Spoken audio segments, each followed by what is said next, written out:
Welcome to Unplugged Live with Dr. Diane Smith-Clark, PhD. Get ready to get inspired by the stories of overcoming life's challenges to bring change and transformation. Here's Dr. Diane. Hello and a great God bless you.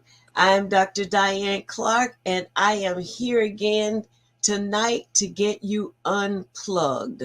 Thank you so much for joining us. And listen, I would like for you to like, share our page, and subscribe to our YouTube channel so that you can stay abreast of important information concerning the mental health space. Coming in September 30th, we're going to have a grand celebration, Motown Review, where we are honoring grandparents who are currently raising their grandchildren. We have special monetary gifts, other surprises and gifts that we're going to be giving away. So if you are a grandparent or you want to nominate a grandparent, you can go to my website, drdianeclark.org. That's drdianeclark.org. And there you will find the form to either register as a grandparent or nominate a grandparent that you would like to see honored on September 30th, 2023. Now, this big event is coming off at the Social Event Center, 644 Accessory Boulevard. And it's going to be an awesome time. We have a live band. We have DJ Charles. Jazzco is going to be there. And we want you to be there. So everyone is welcome to that event. We're just highlighting grandparents raising grandchildren. Come and help us make that a successful event for them and for yourselves. It's going to be fun. All right, I wanted to keep you abreast of what's going on with us. And today we're going to be talking about a very sensitive subject because I was reading some statistics that almost 70% of seniors or people aging past 55 and on are experiencing forms of Alzheimer's and dementia. So I have a very special guest who is a psychologist that deals with this disease, and I'm going to bring her on and she's going to introduce herself to you, and we're going to give you some information about dementia, and if you're a caregiver, how you can best keep your own sanity as you're taking care of others. Help me welcome Dr. Janine Hyman. Good evening, doctor. How are you? Good evening, doctor. How are you? Thanks so much for having me on. I'm excited. Oh, good. I'm excited to have you. Listen, I've run into so many people who are experiencing Alzheimer's. I thought it didn't happen until your 60s, but some of these people are 50, 53, and they're saying they've been diagnosed with that. And their parts of their memory, short term, is just gone. You know, they'll be in a conversation with me, and then maybe the next day they'll say, well, what did we talk about? Mm-hmm. And so, because at first I thought they were teasing, but then after they really didn't remember, I had to really refresh them on what we were doing. So I would like for you to speak to our viewing audience about dementia, about Alzheimer's, after you introduce yourself, and how to recognize some of the signs, symptoms, so people can get help as soon as possible. Okay. Again, thanks for having me. I am Bishop S. Janine Hyman. I am a psychologist, also a former professor of psychology, Department Chair of Arts and Sciences, in several schools, from state schools to private-owned schools to nonprofits to HBCUs. And have worked in a variety of capacities as sometimes a clinical director of mental health programs, executive director, and of course, I am a bishop, as they say in the Lord's church. Look, somebody's church, okay? And have been in this preaching ministry since 1981. And so between the education piece, the therapeutic piece, and the ministry piece, I have just about seen it all in some capacity or another. And being the kind of person I am, with the mentors that I have kept for 20 and 30 years, I have become caregiver to some of them. And even as I have parents who are 85 years old, grandparents lived until they're almost 100. And so we have seen the dementia, the cognitive decline, just about in every arena. And you're right, Dr. Clark, it is not just limited to people over a certain age. There is a certain amount of what we call cognitive decline that is sometimes associated with normal aging. When it is your regular, what we just call regular cognitive decline, the person is still able to do basic life functions. It may take them longer to do or longer to figure it out. But when it goes beyond what we would call normal forgetting for that age group or that age range, and it begins to impair daily activities, procedural memory. Um, Procedural memory is how to do things, how to write bills, how to write checks, how to answer emails, um, how to drive the car. It affects, again, as she said, short-term memory primarily, so that normal things that you do are interrupted because you don't have that memory stored in the short-term area of the brain. Um, and so once it begins to impair or inhibit um, natural everyday functioning, then we can reasonably say this is not just old age. Okay. In fact, it does tend to worsen with age. Dementia affects millions of people, and it gets more common as you grow older.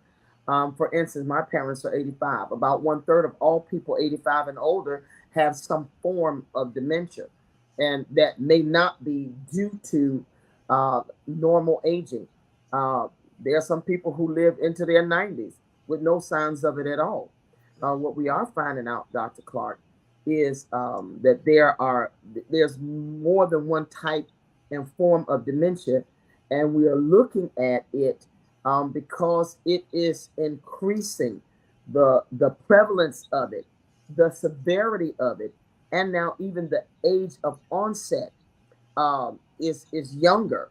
And so what we're really not looking at is what is causing this. Many people may not know this, Dr. Clark, that the people who are most affected by dementia is people of color, at least in this state or in the United States of America. Blacks are said to be 13, 14% of the population. I still don't believe that. But that's what they say. All right. But about 14% of Black people in America over the age of 60, just 65. Okay. That's like getting in my age range, have Alzheimer's compared to only 10% of white people, according to the Centers for Disease Control. So we're getting it earlier. We're getting it more. And then the disparity may be more than that because many times we are not correctly diagnosed. That's just a problem in the medical and mental health profession. In those fields is the underdiagnosis. It's uncanny, the underdiagnosis and the misdiagnosis of African Americans medically and in terms of things that deal with cognition and memory and cognitive abilities. Just bad diagnosis, no diagnosis, or misdiagnosis. So the disparity between Blacks and whites with regards to things like Alzheimer's, things like dementia, is probably bigger than what's reported. That is so sad that is the case, because so many diseases have been assigned to us as people of color. And when you study psychology, led me to study deliverance. Okay. And I married the two. A lot of people are not safe with that, but I married the two because I found out from experience that some of the things that we really need to be healed and delivered from show up as mental decline, shows up in our physical bodies. For instance, the sugar diabetes that runs rampant among our people when you study it on the deliverer side, it comes from unresolved hurt, comes from bitterness and lack of self-love. And when you put it that simple, you're giving me something I can go and look in my life and see if those things are happening with me, make adjustments to it, get help. That's why we have counselors and therapists, and get help from that, so that I don't have to have the disease of diabetes. And then there are cases where there is something malfunction in your Isles of Langerhans or in your liver where there's a problem. But most diseases, sickness, comes from stress or comes from leftover trauma, emotional abuse, abandonment, and things that we have not had an opportunity to walk through and heal. Absolutely. I have this thing. Actually, I got it from Dr. Cindy Trim. I heard it once and I ran with it. But Okay. our issues show up in our tissues. Yeah. So there is an inextricable interrelationship between the body, the psyche, and the spirit. Yes. One cannot be overly impacted without impacting the other. And so many times we don't see or we don't examine the relationship between the three. When you do that and you put it in the context of what we're putting in our body. When I go to Africa and places like that, it could be food from the same thing, the same food chain. I remember when I went there, they said, Porcel, do you want some Coke? And I said, well, no, I'm a Pepsi lady, but I'm trying not to drink that anymore. I'm trying to get delivered, because I'll just be popping Pepsis, No, this is good Coke. I said, no, me don't like no Coke. And they say, you need to drink this Coke. You're going to like it. And so, I drank the Coke. I was like, this tastes better than Pepsi. Why y'all Coke tastes different than ours? And they said the things that your government allows in the food and in the things you Americans consume, our government here would never allow. So things may taste different here from the same manufacturer because our government does not allow that toxicity. Your government does. And so when we add that, what we're putting in the body, how much the soil is raped because we violate the principle of Shabbat or of Sabbath, of letting that soil rest every 7th year. We're robbing it of nutrients and we're putting steroids and sugar in everything so that people will be addicted to it and buy it. So when you do that, you add our trauma, our personal trauma, our own family dysfunction. Yes. You add with that a toxic culture that really is against who African Americans authentically are. And then you add with that 400 years of oppression, where now the chicken has come home to roost. Now all of that trauma has traveled in the DNA. It is called epigenetics. So that trauma, a group trauma, social trauma, oppression, then our individual family trauma as a result of our oppression has all traveled in the genome. It's traveled in the DNA, and it has changed the way in which the DNA expresses itself. When you look at it's amazing that we can do anything. And so when we look at even in the United States, that higher rates of dementia among African, American, and Hispanics, when you put in all forms of dementia, we have it at about half the rate as white America. So you can't dismiss the trauma that travels in the gene. You can't dismiss generations and years of oppression. You cannot dismiss racism, sexism, classism, all of these isms that we still deal with. And so we have to take a different approach than we've taken, Dr. Clark, in terms of preserving ourselves as people of a diaspora. The church got to do a little different, because you can't just call Jesus.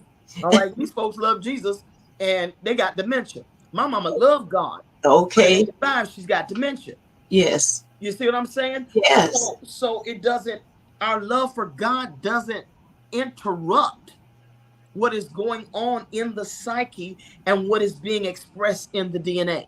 So we have to change this thing, and we got to look at deliverance on all fronts. On all fronts. I totally agree with you, because we've been programmed. Well, religion has programmed us. Yes, ma'am. For instance, we used to tell people when we go soul winning, that once Jesus touched your life, everything's going to be different. But we didn't know how to explain that difference to them. So they came thinking, wow, this is going to, things are going to be better and da da da da. But there's a process to the betterment of salvation. There's a growth process. There's an emptying process. And religion did not prepare us for the reality of salvation. The reality of salvation is that it's free, but the maintenance is costly. Yes, indeed. It has to have your buy-in, and it has to be 100%. You can't be flaky in and out. You have to make that decision and then follow a course of life improvement as it pertains to the scriptures, and not just what mama and them did, and that's what the auntie and them did. And I came from a line of preachers, but that does not qualify you to be healthy mentally, socially, or emotionally. That's right. And when you find you're deficient, is best to seek help. Do not be afraid to reach out to coaches, counselors, therapists, because they can help you with the epigenetic sensations and things that we're experiencing, because it's undeniable the way we were raised is totally different from the way our counterparts were raised, and we can't expect to get the same results. Spiritually, I teach people, okay, they're trying to be Jews, and I said, you'll never be a Jew. Jesus didn't come even to make the Jews. He came to make a new body called the body of Christ. That's going to be all race, all nation, all culture. So why are you trying to be a Jew? You are a Gentile. You've been redeemed and brought into a new body. You need to study what that new body is. So the Jews had 4,000 years, sis, of being trained by God, how to eat, how to live, how to walk, how to worship. He trained them. The Gentiles were over in another land serving however many gods they wanted, with no training as to God being king over the earth, and that he had a kingdom and not just a church building. That's my soapbox. I don't subscribe to, I ain't no Gentile. I let y'all be Gentile. I ain't no Gentile. I let y'all be Gentiles. All right. I'm a new breed. Yes, indeed. I do believe there is a biblical and a spiritual Israel, and pointing evidence is beginning to show that many of the people of the diaspora who came from West Africa were indeed Hebrews and Israelites. So I think that's why people are going back to it. But even if you don't balance it, all you did was the extreme of what you just left. It's the same thing. You know what, Dr. Howard? It doesn't transform who you are. Right. You know what I'm saying? And it's not even what they're going back to is the revised Jewish culture. They're not going all the way back to the original. Yeah, they can't get back to Hebrew culture without studying their authentic African culture. And so that for us, because we are Kofi Cambon, he's deceased now, considered one of the fathers of Black psychology. A former colleague wrote a book, The Cultural Misorientation of the African American, or of the Negro, or something like that, cultural misorientation. And he even looks at cultural misorientation as we assimilate into anything Western, whether it's Christianity, whether it's culture, whether it's education. This cultural misorientation now has caused us to be pathological, because we are inauthentically who God created us to be as a people. And so Christianity can do that.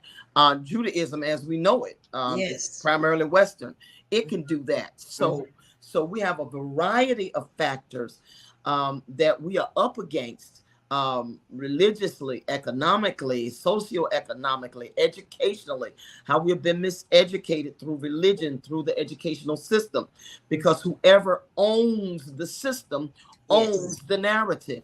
And when Yes. somebody owns the narrative, they can hijack your narrative, put theirs in it, redefine you.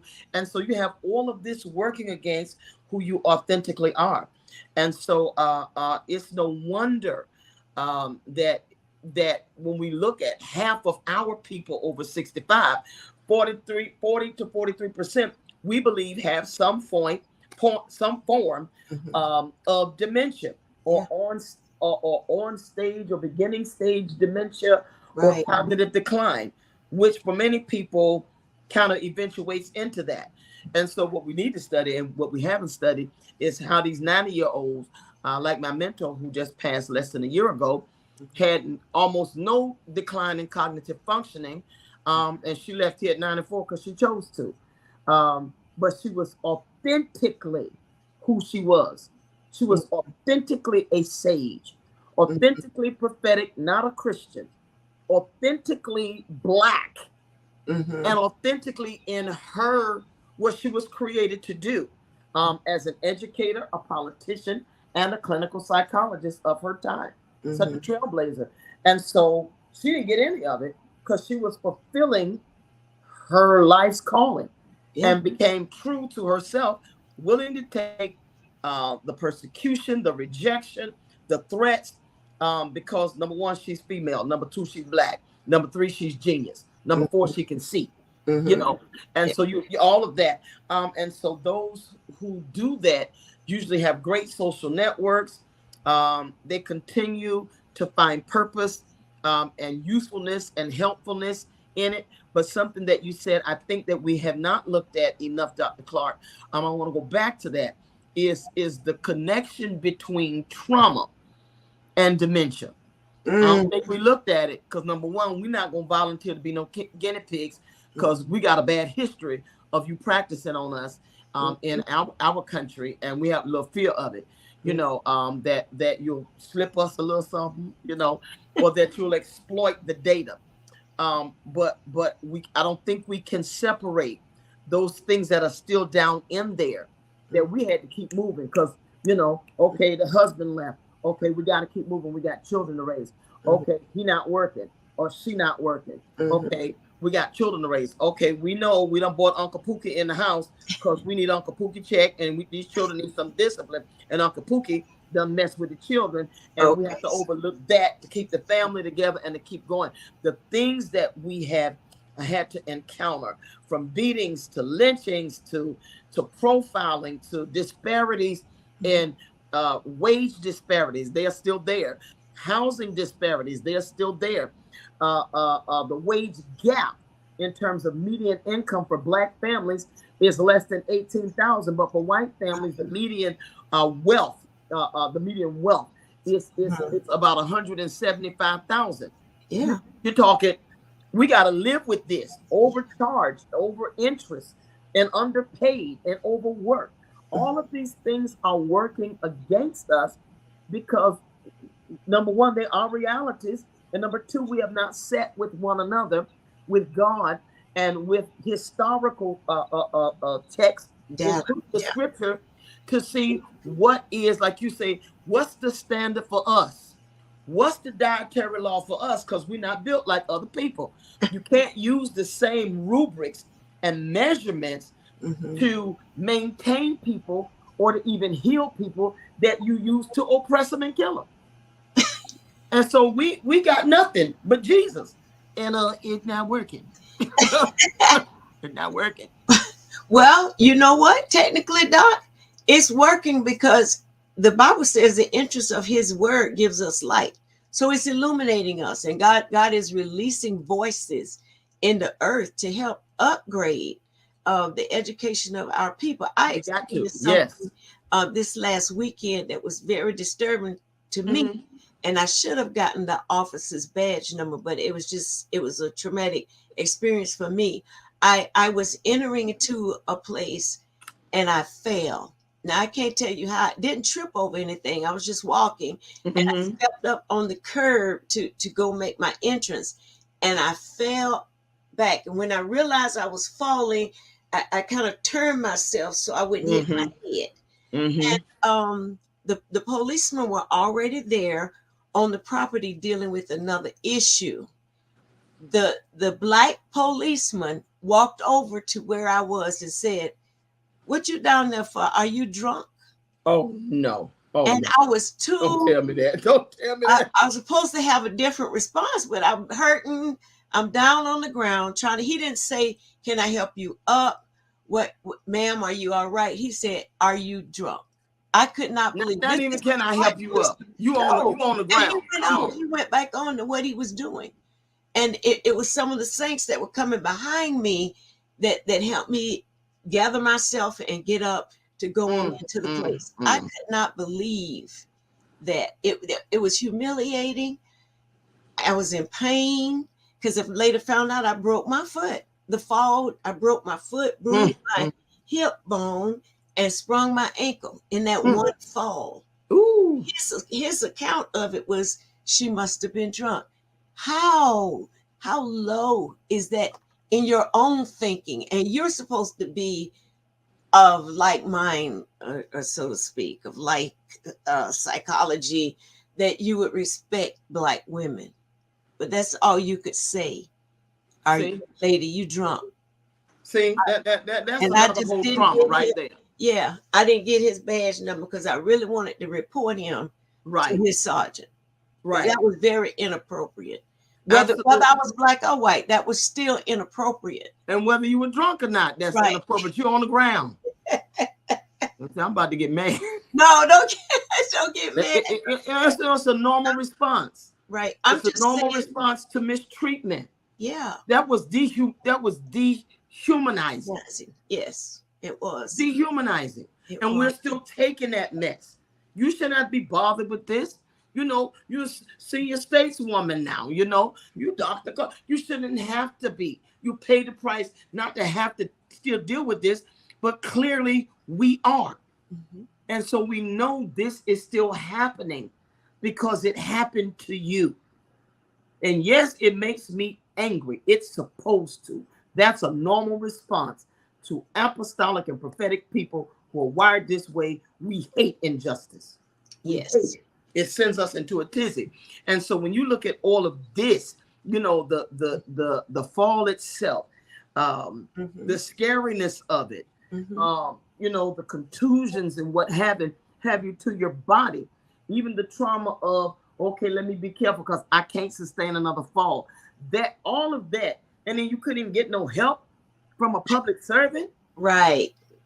You know, but these are the things, believe it or not, that run rampant in our community, and those things often help if you are having dementia, or you are having pre-Alzheimer's. These kinds of things can help escalate you. There you go. To a decline. That's why I brought it up, because how I process it from that point is going to determine a lot of the quality of my life and how I process things.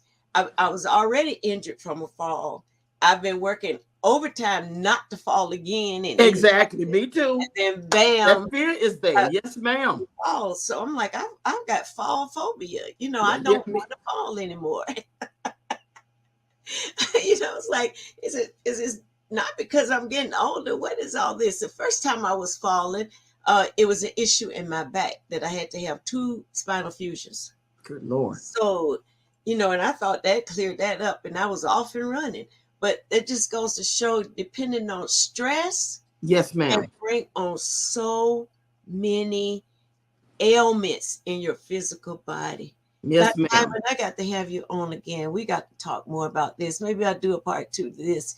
Well, depending on your availability. Sure. But I do want my audience to be aware that there's help for you. And if you're a caregiver and you're taking care perhaps of a parent, or you're dealing with a sibling, someone who's suffering with dementia, Alzheimer's, then you need a counselor. You need therapy so that you're not overwhelmed. Dr. Hyman, just take a few minutes and speak to the caregivers, because the caregiver is just as involved in the disease as the person who has it. Okay, dementia, when one has it, everybody has it. Okay. The whole family has it. The community has it. You're looking at and dealing with a decline in memory, changing in their thinking skills. Their judgment is terrible. We call it, they ain't got no filter. Well, that part of the brain that is responsible for inhibiting certain things is not functioning right. So anything may come out that mouth.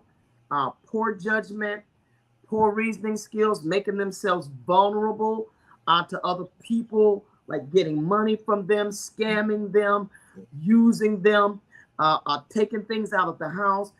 You'll see a decreased focus and attention on their ability to stay on task, changes in language. You will see changes in personality and behavior. And many times, all of that hostility, even that goes there, or stuff that was been there all the time, as Dr. Clark talked about, will be aimed at the person that is the caregiver. They may say horrible things to you. And so you got to ask God to protect your heart. You got to understand that this is this syndrome. We don't even call it a disease. It's a syndrome that is degenerative. It gets worse with age. They may know you today and not know you tomorrow. They're going to ask you the same thing 100 times. I don't do well with that. I need a psychologist just for that. I don't do well with grilling me and asking me the same. I don't have time. So the vitriol that you may get, sometimes they get they're cussed. You be like, oh my God, you say you cussing. It's coming from a part of the brain where we've been able to suppress and inhibit that. That part is not working. And understand that Alzheimer's is a type of dementia, not the other way around. There are several types of dementia. We can talk about that later because they act differently. Things that could contribute to it, like blood pressure medication, diabetes, all of these things. And so when you're the caregiver, the psychological impact upon you is great, because you begin grieving the person who looks like that's still Big Mama, but Big Mama is acting like somebody else, and you're watching certain types of skills decline. And if you're not careful, you will try to control that so you can make them who they were to you, and you're gonna wear yourself out, and they're gonna wear themselves out. So if you can get somebody, if they even let you bring anybody in the house, somebody in there, another family member, to relieve you. Take time to go out in nature, even if it's just 30 or 40 minutes, to get sun, to be around trees. Take time to do stuff silly that you like. You are not abandoning them if you take some time off. You're going to have to do it. And, people that you can talk to, if you can increase your social network and talk it through, particularly with other people in your age group, their mamas and daddies acting cuckoo too. Just sharing those stories. And don't be afraid, as our Dr. Clark has said, to get help. There are also agencies around you that will provide respite care for you, that will provide groups for you, support groups for you, so that you will know what to look for, what's personal to you, what's not personal, what is common. It is common for them to go off on the person that's there, or for them to become paranoid and accuse you of stealing and all that kind of stuff. So as my father said, consider the source and learn to guard your heart. Take frequent breaks. Find out what resources are available to you for respite care or to help assist, so you can take a break, and then spend time in prayer, time in nature, and time doing fun stuff. Okay? Don't let your business go lacking because you're taking care of theirs, because many times the caregiver go first. Absolutely. Thank you, Dr. Hyman, for accepting my invitation. We've got to do a part 2. Yes, ma'am. Let's do it. So, when we get off the air, we need to look at a schedule to really go deeper, because I believe there's some people who are watching the show who are going to be helped by the information that you're giving. Because often when you're taking care of a loved one, especially, and you take time for yourself, thoughts run through your mind, oh, I'm being selfish, they really need me. But you can't help them if you are broken down yourself. Absolutely. And there has to be a better way for our caregivers to operate in life so that they don't lose the totality of themselves in a situation that's temporary. Long-term temporary, but temporary. Thank you so much. And I'm pleasure. going to have you on again. Rest assured. Amen. Thank you so much for tuning in. That was Dr. Janine Hyman, a psychologist from Detroit, Richmond, Virginia. Richmond, Virginia. What Yeah, I just left Michigan? Detroit. Okay, okay, that's okay. Richmond, Virginia. So we were grateful to have her on. And listen, we're going to bring part 2 back, so stay tuned. Don't forget, September 30th, we're going to be doing the Motown Review, honoring grandparents who are raising their grandchildren. Now, if you are a grandparent and you want to participate or you want to nominate a grandparent, you can go to my website, drdianeclark.org. That's drdianeclark.org. And there you will find a registration form so that you may enter to be recognized at that grand event. It's going to be great. The tickets are on sale now. You can get your ticket from Ticketmasters or Eventbrite to be a part of that celebration on September 30th. Currently, we're looking for the grandparents to honor. So again, if you're a grandparent or you want to nominate a grandparent that's raising their own grandchildren, you may do so at our website, drdianeclark.org. Fill out the paperwork. Let's make it a great event for them. We'll see you next Thursday night to help you get unplugged. Thanks for joining us for Unplugged Live with Dr. Diane Smith-Clark, PhD, helping to bring change and transformation in the mental health space within the church community. Dr. Diane wants to hear from you. If you have any questions, comments, guest recommendations, or program topic ideas, visit DianeUnplugged.com and click the Contact Us link. Dr. Diane also appreciates your prayers and your financial support. You can give online at DianeUnplugged.com and select Donate. If your business or ministry organization is interested in sponsoring this program, you can go to DianeUnplugged.com and click the Contact Us link. Unplugged Live is on all the social media platforms. Just search Dr. Diane Smith-Clark, follow, and subscribe. Unplugged Live with Dr. Diane Smith-Clark, PhD. Healthy mind, wealthy life.